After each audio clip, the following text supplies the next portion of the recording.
Dyolele sehle ihlathi kasohle kuthi nomakhala ngasonyile njengomthakathi. Nansi ingubo enkandane iphume ebayinabalabela amanhliziyo sigodole. Izifo nensizwe ezimananga nanga inkulu indaba ihlekelele ngasemhleni.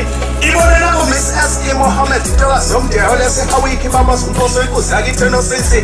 Uthi ehlabu yajikijela indaba yononga amafukana aphosa uyigwaqazi zisizwa kusaphansi ngofukane balandula enhliziyo. Bathi iphindele ngabacosha zinkukhu bomkhono kwasamasama umhlaba wonke ukhaleni lozungeza lwezi umhlaba umdidi manyana. Awusukelele ushana abasayifundeza indawo kabadike kwanalelo ndove enkosi kodwa sezimbabwe wathi ngiyayikoti inkosi yasephakameni. Sangoma siyabona ngamiyeko nangazinyongo sibona ngemisebenzi. Sivumseza imtotho isimo sasesizulwini ke bachazizela inhliziyo kwababisholo. Wathi ababuyisa bavinyonga bathi sangoma nyango uhlobo olungejathi madawane.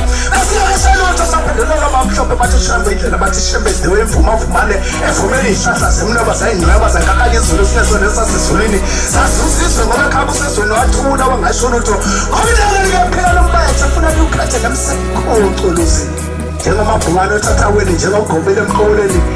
Njengamaphekule emsisini wamasimayedwa njengelanga emini wamanganyakaza phaqha njengenyanga ebusuku ejabulisa bejabula iphisi sisibushelele unazaretha kuzoba mthengobethu obani washulele isifanisa amazwi afana nenkanya zomdibo omthala olidonsa amasuku ephume yathi chabasha mina leli ukhanya kwabale lisile kudla inkudlu yathi khula thibele bathi yakhula thibele lenkosi zami kahle kawukhethi nawo saswazi kahlile mtofantofo makande banamagama nje kusasizowenana lapho sawuthi Sona sela abantu ngonyasi thabela thathe nobufakaza bobufakazi zihlele sihayisenkondlo evunywe zihlathana otshani umkhathi wayinalela ngenkuni inhlaba bonjijela inhlaba ngengcele esisesenziye